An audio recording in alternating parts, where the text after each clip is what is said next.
ወንድማችን ልደት መልእክቱን አስተላለፈም። በተወሰነ መልኩ ቤተክርስቲያን ሄደናል፣ ተሳልመናል፣ ተጠግተናል ምናምን ያላችሁ ሰዎች ካላችሁ ግን ሎዛ ኢቨንት ዝምታውን ሰበረ። ከኋላ የምትመለከቷቸው ሎዛ ኢቨንቶች ናቸው። ከሰሞኑን የሐሰት ፕሮፓጋንዳ የተወደዳችሁ ቤተሰቦቻችን ኦርቶዶክሳውያን እንዴት አላችሁ? በዛሬ መረጃዎቻችን በስፋት የምንመለከታቸው ጉዳዮቻችን ናቸው። ይህ መረጃ ጉልበት እንዲኖረው እጅግ አድርጋችሁ እንድታዳርሱ እንሻለን። ላይክ አድርጉ፣ ሼር አድርጉ፣ መረጃውን ለመላው ዓለም እንድታዳርሱም ጭምር እየጋበዝን በቀጥታ እንግዲህ ወደ ቪዲዮ መረጃዎቻችን ወደ ቪዲዮ ጥንክሮቻችን ነው የምናመራው። ሰላም ጤና ይስጥልን፣ እንዴት አላችሁ? ታላቅ የሆነ የምስራች ሐዋሳና በሐዋሳ ዙሪያ ሌላም ቦታ ያላችሁ ለእናንተ እነሆም። ሰርጋችሁን ቤት ለማድረግ አሰባችሁ? ምናልባት ሰርግ ሲመጣ ብዙ ጭንቀቶች ይመጣሉ። የምግቡ ጉዳይ አሳሳቢ ነው። ስለ አዳራሹ ጭንቀቱ የሚያቆም አይደለም። የምግቡ ጉዳይ ብቻ ሳይሆን የዲኮሩ ጉዳይ፣ የካሜራ ሁኔታ ከሽምግልና ጀምሮ እስከ መልስ ያለውን እንዴት አደርጋለሁ? መኪናውንስ ምን ሊሆን ይችላል? እኛ አሰናርተን እናቀርብላችኋለን። ምክንያቱም ያሮስ ኢቨንቶች ነን። ሰላም ጤና ይስጥልን። የተወደዳችሁ ኦርቶዶክሳውያን መረጃው ለመላው ዓለም እንዲዳረስ ከእናንተ የሚጠበቀውን ነገር ማድረግ እንዳይዘነጋ። ይሄን አድርጉ አንላችሁም፣ ግን ሁላችሁም ላይክ እና ሼር አድርጉ። በቀጥታ ወደ መረጃዎቻችን ስናመራ ከዚህ ከሰሞኑ አንድ ጉዳይ ማህበራዊ ሚዲያውን አጥለቅቆት ነበር። ይሄው ምንድነው? በሎዛ ኢቨንት የሚዘጋጀው በተለያዩ ገዳማትና አድባራት የሚደረገው የገቢ ማሰባሰቢያ ጋር በተገናኘ ማለት ነው። በዚህ የገቢ ማሰባሰቢያ በርካቶች እንግዲህ የበኩላቸውን አስተዋጽኦ እየተወጡ እርዳታ እያደረጉ ገቢው ለቤተ ክርስቲያን እንዲሆን የሚያደርግ ስራዎችን ሲሰሩ ነበር። ይሄንን ተከትሎ እንግዲህ ዛሬ አንድ ሁለት መረጃዎች እጃችን ላይ ገብቷል። ይሄው መረጃ ምንድነው? ሎዛ ኢቨንት ዝምታን የሰበረበትና ልደትም ድምፁን ያሰማበት ጉዳይ ሙሉ በሙሉ የሎዛ ኢቨንት መግለጫው ምንድነው የሚለውን ማነብላችሁ ሲሆን አስቀድመው ግን ወንድማችን ልደት ወይም ልደተ ቃል እንግዲህ ከዛ ኢቨንት ውስጥ ከነበሩ ሰዎች መካከል አንዱ ነው። ጥያቄም ቀርቦበታል፣ ቅሬታዎችም ቀርቦበታል። እሱም የተናገረው ንግግሮችም አንድ ላይ ያስደምጣችኋል። ለማንኛውም ቪዲዮውን እንደሚከተለው እንከታተል፣ አድምጠን እንመለሳለን። በተወሰነ መልኩ ቤተክርስቲያን ሄደናል፣ ተሳልመናል፣ ተጠግተናል ምናምን ያላችሁ ሰዎች ካላችሁ ግን ማንኛውም ሰው በየትኛውም ነገር ውስጥ ሆኖ ሲገኝ የምትጠይቁበት መንገድ ራሱን የቻለ ስነ ምግባር የተሞላበት መሆን አለ። ከሳሾች ከሆናችሁ ከሳሾች እንዴት ተሳዳቢ ይሆናል? ሰው እንዴት በስድብ ሰውን ይጠይቃል? ዘራፊ፣ ሌባ ምናምን እየተባለ እንዴት ሰው ይጠየቃል? እኛ ጥያቄ አለን በዚህ ዙሪያ ላይ እና ይሄ ጥያቄ ይሄ ነገራችሁ እንደዚህ ተሆኗል እየተባለ ነው። ስለዚህ ለዚህ ነገር መልስ ምንድነው ተብሎ ሰው ይጠየቃል እንጂ ባላወቃችሁት ነገር ባላያችሁት ነገር በአንድ በኩል ብቻ በተናፈሰ ነገር ሰምታችሁ ሰውን ያልተገባ ስም የምትሰጡ ሰዎች ለእናንተ እኔ ምንም የምናገረው ነገር የለኝም። እኔ ግን መናገር አይቀርም። እኔ ልክ ተናግራችሁ ልክ ሲወጣላችሁ ለተናገራችሁት ለእያንዳንዱ በዩቲዩብም ስሜ በተነሳባቸው በእያንዳንዳቸው ነገር ለነዛ ሁሉ ዝም ብሎ ወሬ ነገር ሳይሆን ለመሰላችሁ ነገር መልስ ሰጥበታል። ከዛ እኔ መልስ ከሰጠውም በኋላ ትክክል ይሁን አይሁን እንግዲህ የሚሰማው ሰው ይፈርዳል። ያው ይሄ ነገር ተነግሯል። በጉዳዩ ላይ የሚነግረን ነገር ይኖራል ብለን እናስባለን። በአጠቃላይ የኛ የሰማነውን ነው ፎርዋርድ ያደረግነው። ግን ደግሞ ጥያቄም ነው አብዛኛው የጠየቀው የሚሳደበውም እንዳለ ሆኖ ስደብ እውነት ለመናገር ትክክል ነው፣ ሀሳቡን ደግፈዋል። ነገሩ ሊሆንም ላይሆንም ይችላል። ሆኗል እንኳን ቢባል የምንጠይቅበት የራሳችን የሆነ መንገድ አለ። በመስደብ በመዝለፍ ጣት በመቀሰር በመናገር መሆን አለበት ብለን አናምንም። በጣም በተረጋጋ መንፈስ በሰከነ መንፈስ ነው መጠየቅ ያለበት። ሊጠየቅም የሚገባው እንደዛ በዛ መንገድ በዛ አውድ ነበር መሄድ የነበረብን። ነገሩ ግን ግልብጥ ብሎ በሌላ አቅጣጫ ነው የሆነው። ይሄ ደግሞ ትክክል ነው ብለን አናምንም። እኔም የልደትን ሀሳብ እስማማለሁ። መጠየቅ አለብን። ስንጠይቅን በትክክለኛው መንገድ የሚለው ይሄንን ካልኩ አይቀር ሎዛ ኢቨንት መግለጫ አውጥቷል። የመግለጫውን ሀሳብ ነው ዛሬ የማስደምጣችሁ። ስለዚህ ምንድን ነው ያለው የሚለውን ብንከታተል የተሻለ ነው ብዬ አስባለሁ። እንግዲህ ሎዛ ኢቨንት የተናገረውን ወይም ያስተላለፈውን ያወጣውን መግለጫ ረዘም ይላል። በተሻለ አቅም ለማድመጥ ሞክሩ። በራስ ላይ መፍረድን ተማር፣ ያኔ በሌሎች ላይ ለመፍረድ ጊዜ ታጣለህ። ከሎዛ ሁነቶች ሎዛ ኢቨንት የተሰጠ ወቅታዊ መግለጫ ይላል። የተወደዳችሁ ኦርቶዶክሳውያን በያላችሁበት ሰላም እግዚአብሔር ይብዛላችሁ። ሰሞኑን በአንዳንድና ጥቂት ማህበራዊ ሚዲያ ተጠቃሚ ግለሰቦች ዘንድ በተቀናጀና በተደራጀ መንገድ ሎዛ ሁነቶች አዘጋጅን ሎዛ ኢቨንት ኦርጋናይዘርን እና ከሎዛ ሁነቶች አዘጋጅ ጋር አብረው ይሰራሉ የተባሉ ሚዲያዎችን፣ የኪነ ጥበብ ባለሙያዎችን፣ ዩቲዩበሮችና ቲክቶከሮችን አስመልክቶ ያልተገባ መልክ በመስጠት የስም ማጥፋት ዘመቻ መክፈታቸውን ተመልክተናል። እንዲህ አይነት የስም ማጥፋት ዘመቻ ባደረጉብን አካላት ላይ በእጅጉ አፍረናል። እግዚአብሔር ወደ ልባቸው እንዲመልሳቸው እናምናለን። ነገር ግን እኒህ አካላት በማህበራዊ ሚዲያ ላይ ያለ ስማችን ስም በመስጠት በሐሰት የስም ማጥፋት ዘመቻ ስለዘመቱብን ሁሉንም ኦርቶዶክሳውያን እውነታውን ማወቅ ስላለባቸውና በጉዳዩ ዙሪያ ያለውን እውነታ አውቀው የራሳቸውን ሕሊናዊ ፍርድ እንዲሰጡ ይህን ወቅታዊ መግለጫ መስጠት አስፈልጓል። ስለዚህ የተወዳቸው ኦርቶዶክሳውያንና ኦርቶዶክሳውያት ነገርን ከስሩ ውሃን ከምንጩ እንዲሉ እውነታውን በማህበራዊ ሚዲያ በሚነዛ አሉባልታ መነዳት ሳይሆን እውነቱን ከምንጩ ነው። አንደኛ ሎዛ እውነቶች ማን ነው? ሎዛ እውነቶች የቤተ መንግስትም የቤተ ክህነትም ህጋዊ ፍቃድ ያለው ተቋም ነው። በሀገራችን ብቻ ሳይሆን በቤተ ክርስቲያናችን ታሪክ የመጀመሪያውንና ፈርቀዳዱን መንፈሳዊና ሳይንሳዊ በሆነ መንገድ ሁነቶችን እያዘጋጀ ያለ በአጭር ጊዜ ስምና ዝናን ያተረፈ ድንቅ ተቋም ነው። ተቋሙ የሚሰራው ኦርቶዶክሳዊ ሁነቶችን ነው።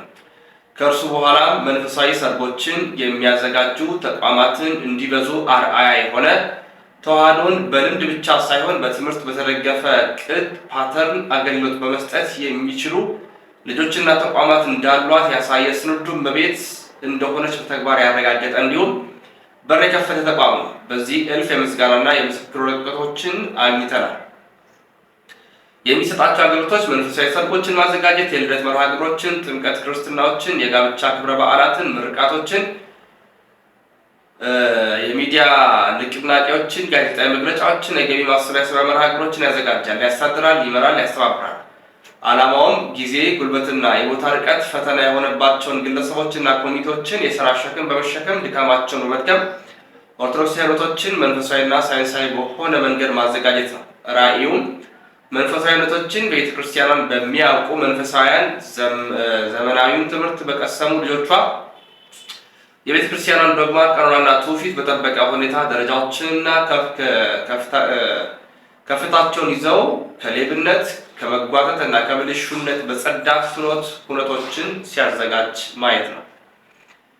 ሎዛ ሁነቶች እንደ ተቋም እንደ መሪም በነፃ አገልግሎት የተሰጠባቸው ተቋማትና ግለሰቦች በጥቂቱም አንደኛ የጎንደር ሐመረ ብርሃን ደብረ ምጥማቅ ማርያም ህንፃ ቤተክርስቲያን ለማስፈጸም ከጥር 23 2017 እስከ ጥቅምት 3 2018 ለ8 ወር ቀን እና ሌሊት ያለምንም ክፍያ አንዳንድ ጥቃቅን የቡድን ወጪዎችን ጨምሮ ራሱ በመሸፈን ያስተባበረ የመራ በራሱ ሚዲያም ለ3 ቀን በቀጥታ ስርጭት ያስተላለፈ ድንቅ ተቋም ነው። በወቅቱ የሰጡት ምስክርነትን ቪዲዮ ላይ ተመልከቱ። በ100% የምንኮራበት አገልግሎታችን ነው። ሁለተኛ ለራማ ኪዳነ ምህረት ገዳም በሚሊኒየም አዳራሽ የተዘጋጀውን መርሃ ግብር ከትኬት ሽያጭ ውጪ ያለውን ስራ ያለምንም ክፍያ ሙሉ በሙሉ የማማከርና የማስተባበር ስራ ከመስራት በተጨማሪ ዶክመንተሪ በነፃ የሰራ ተቋም ነው። ሌሎችንም በአጭር ከዚህ በታች ተቀምጧል። 3 የመምህር በፀዓለሙ ጉባኤ ቤት የጊዮን ሆቴል የቀጥታ ስርጭት በነፃ አስተላልፏል። እናም የማስታወቂያዎችን ፕሮዳክሽንም ያለምንም ክፍያ ሰርቷል።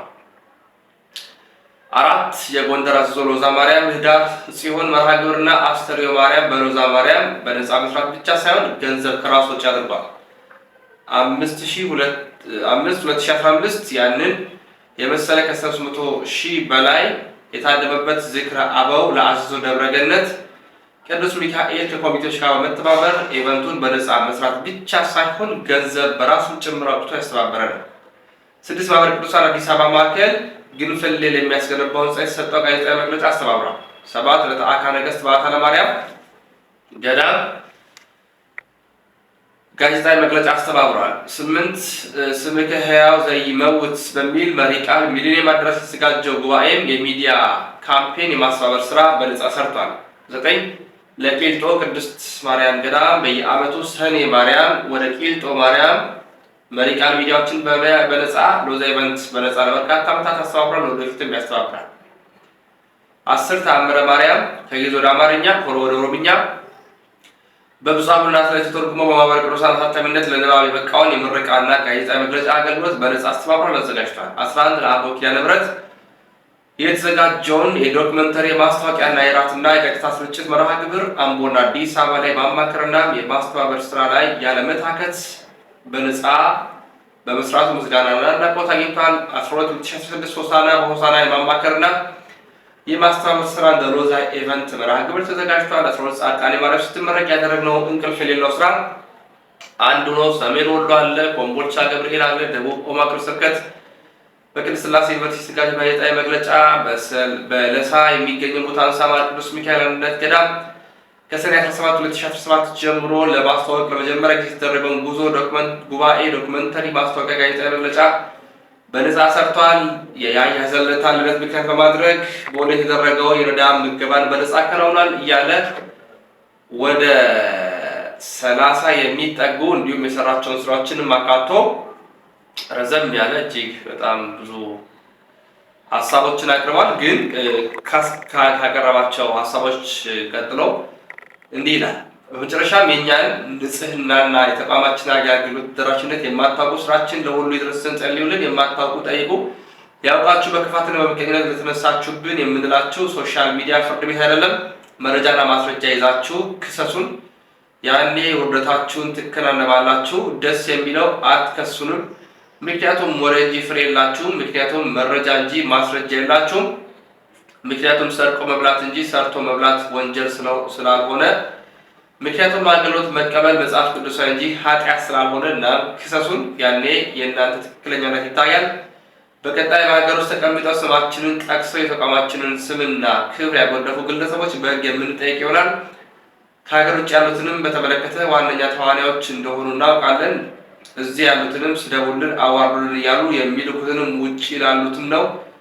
እነርሱም በቅርበት እንደማይገኙ ቢከሰሱም ፍርዳቸው ሩቅ እንደሆነ ስለሚያውቁ ለእግዚአብሔር እናመለክታለን። በቅርበት እኛንም ተቋማችንን የምታውቁ በተፈጠረው የሐሰት ፕሮፓጋንዳ ሳትበገሩ እስከ መጨረሻ በጸሎታችሁ በሀሳባችሁ አብራችሁን ለነበራችሁ ወዳጆቻችንና የአገልግሎት ተጠቃሚዎቻችን ቀን አይታችሁ ስላልተሸረሸራችሁ ጩኸት ፈርታችሁም ስላልከዳችሁ እናመሰግናለን። ክርስትና ይህ ነው። በሆሳዕና ዕለትም በዕለተ ዓርብም አብሮ መቆም የሚያስከፍለው ዋጋ ከፍሎ ነፃ መውጣት ነው። እናመሰግናለን የሚል ከሎዛ ኢቨንት የተሰጠ ጋዜጣዊ መግለጫ ነው የተከታተልነው። የመጨረሻውን ቀሪ ቪዲዮ አድምጠን እንመለስ። ሰላም ለእናንተ ይሁን። ሰሞኑን ስልካቸው የጋለባቸው፣ ቤታቸው የጠበባቸው፣ ሆዳቸው የሰፋባቸው የአንዳንድ ጉዶችን የእኛ ቤት ቀለሚዎችን ታሪክ እየሰማን ነው። ሰላም ናችሁ? አብያተ ክርስቲያናትን መበዝበዝ፣ ያደግንባቸው የአብነት ትምህርት ቤቶቻችንን መነገጃ እንዳደረጋቸዋቸው ጆሮን ጭው በሚያደርግ ዜና እየሰማን ነው። አንድ አገልጋይ ሰረቀ ከሚባል ሞተ ቢባል ይቀላል። አንድ ነገር ልንገራችሁ። እንኳን ቤተ ክርስቲያንን ዘርፋችሁ እንኳን በእግዚአብሔር ቤት እንደዚህ ያለውን ውንብድና ፈጽማችሁ ይቅርና መርካቶ ገብቶ ያጭበረበረ ሌባ እንኳን ንስሐ ካልገባ እድል የለውም። የመዳን እድሉ የተዘጋ ነው። ሌብነት በጣም አጸያፊ ነገር ነው። በሀገራችን በተወለድኩበት በገጠሩ አንድ ሰው ገበያ ውስጥ ቢሰርቅ የሰረቀውን ተሸክሞ ገበያውን እንዲዞር ይደረጋል። እኔን ያየ ተቀጣ እያለ ፍየል ሰርቆ ከሆነ ፍየሏን ተሸክሞ ይዞራል። በግ ሰርቆ ከሆነ በጓን ተሸክሞ ይዞራል። አህያ ሲፈታ መጫኛ ሲፈታ ከተገኘ መጫኛ በአፉ ነክሶ እኔን ያየህ ተቀጣ እያለ እንዲዞር ይደረጋል። ታዲያ የአገሬው ሕዝብ ለገበያ የወጣው ማን ነው? የማን ልጅ ነው? ረገረገረ ያያገሌ ልጅ ነው። ምን በተዋረድኩኝ ምን በሞትኩኝ ይላል ወላጅ። ቤተሰብ እንደዚህ ይላል። ሌብነት፣ ወራዳነት ነው። በጣም አጸያፊ ነገር ነው። በተለይ ለአገልጋይ በእውነቱ አይመችም። ይሁዳን ተመልከቱት። ሐዋርያው ቅዱስ ጳውሎስ በአንደኛ ጢሞቴዎስ ምዕራፍ 6 ቁጥር 10 ላይ የሚናገረው ነገር አለ። ገንዘብን መውደድ የክፋት ሁሉ ስር ነውና አንዳንዶች ይህንን ሲመኙ ተሳስተው ከሃይማኖት ወጥተው ራሳቸውን ወጉ ይላል። ገንዘብ መውደድ ራስን ይወጋል። ይሁዳ የተወጋው በገንዘብ ፍቅር ነው። አምላኩን የሸጠው የጠራውን የሸጠው የመረጠውን ለሐዋርያነት የጠራውንና የመረጠውን የሸጠው በገንዘብ ነው። ገንዘብ ክፉ ነው። ለእግዚአብሔርና ለገንዘብ መገዛት አትችሉም ብሏል። ጌታም አስተምሮናል። በምን አይነት መንገድ ሄጀ ነው ገንዘብ የማገኝ? ገንዘብ የማገኝ ከሆነ ምንም ይሁን የምትሉ ወሮ በሎች እያየን ነው። የመጨረሻ ደፋሮች፣ በጣም ሆዳችሁ ከሀገር የሰፋ ከርሳሞች፣ እግዚአብሔር በሚያውቀው ሆዳችሁን ጠበብ አድርጉት። ኢትዮጵያ ውስጥ መከራ እየመጣ አይደል? ረሃቡ ምኑ ጠበብ አድርጉት። ሆድ እንዳረጉት ነው። 2 ባቄላ 3 ባቄላ ተበልቶም ይዋላል። ስታኝክ እንዳህያ ብትውልም ደግሞ እምብርት ሲፈነዳ ድረስ ሆድ ከሀገር ይሰፋል። ሆድ ክፉ ነው። ይኸው የአብነት ትምህርት ቤት ገጠር እዛ ከነሱ ለመዝረፍ በእነሱ ለመነገድ ከተነሳህ አንተ ሃይማኖት የለህም። አንተ ሙታል ወረደ። አንተ ክፉ ሰው ነህ በእውነት። በቤተ ክርስቲያን እያጭበረበርክ፣ በአብነት ትምህርት ቤት ውስጥ እያጭበረበርክ የምትዘርፍ ከሆነ ስትፈልግ በጌም ትመጣለህ፣ ስትፈልግ በውስጥ ለውስጥ በቻት ትመጣለህ። በተለያየ መንገድ ገንዘብ በጣም እንደ ቀትር እባብ ነው የሚያስለከልክ። ተመለሱ። ገንዘብን መውደድ የክፋት ሁሉ ስር። ወንድሞቼ ልምከራችሁ፣ ገንዘብን ስለፈለጋችሁት አታገኙትም። የእውነቴን ነው። ገንዘብን የምትወዱ ከሆነ ውድቀታችሁ በጣም ፈጣን ነው የሚሆን። ስለዚህ ስሩ እንጂ ገንዘቡ ይከተላችሁ። እኛ ይውላችሁ፣ በተለይ በአብነት ትምህርት ቤት ልንገራችሁ፣ አገልግሎት ቀልድ አይደለም። አገልግሎት የገንዘብ መብያ አይደለም። አገልግሎት እንደ ጅራት ነው። እኛ አብነት ትምህርት ቤት ስንገባ ለመጣል ቄስ ዝም ብሎ ድሃ ሆነን ለማገልገል አስበን እንጂ ቄስ ይሆን ነው። እኔ አሁን ያለሁበት ቦታ ላይ ሆናለሁ ብዬ አስቤው ማለት አብነት ትምህርት ቤት ማንም ቄስ ትምህርት ቤት ሲገባ ኦልሬዲ ለአገልግሎት ራሱን የተጣላ አድርጎ ቆጥሮ ነው የሚገባ እንጂ ደሞዝ እናገኛለን ደሞዝ ይኖረናል ብለን አስበንም አናውቅም ነበር። እግዚአብሔር ግን ለመልካም ነገር ለውጦልናል። ስለዚህ ይኸውላችሁ አገልግሉ። ደሞዝ እንደ ጅራት ነው፣ ይከተላችኋል። አገልግሉ። እግዚአብሔር የአገልጋዮቹን አፍ አይለጉም። ቅዱስ ጳውሎስ እንደተናገረው የሚያበራየን በሬ አፉን አትለጉም። ጌታ ራሱ ለሰራተኛ ደሞዙ ይገባዋል ብሏልና። ታዲያ ስለ በሬ ነው የሚናገረው? አይደለም፣ ስለ አገልጋዮቹ ነው። የሚያገለግል ሰው በሬ ምርት አበራይቶ ምርቱን ሰጥቶ ጭድ ቢበላ ምን ቁም ነገር አለው? አንድ አገልጋይ ለአንድ አገልጋይ ደሞዝ፣ ለአንድ አገልጋይ ገንዘብ ጭድ እንደመብላት ነው። ቤተ ክርስቲያን ጭዱን አትነሳችሁ፣ ምርቱን ቃል እግዚአብሔርን የዘላለም ሕይወትን ስጡ እንጂ እናንተ። ስለዚህ ከኛ የሚጠበቀው ማገልገል ነው። ምዕመናን የኛን ነገር ይይዙታል፣ የልብሳችን ነገር የምኑ ነገር ይይዛሉ። መስረቅ ግን ነውር ነው እና ከሌብነት ራሳችሁን ጠብቁ ለማለት ነው። እግዚአብሔር አምላካችን እንዲህ ካለ መዋረድ ሁላችንንም ይጠብቃል። የሁላችንን መጨረሻ ያሳምርልን። እንግዲህ የዛሬ መረጃዎቻችን ይህን ይመስላሉ። በሌሎች መረጃዎች የምንመለስ ይሆናል። ተሰናበትን። ሰናይ ቆይታ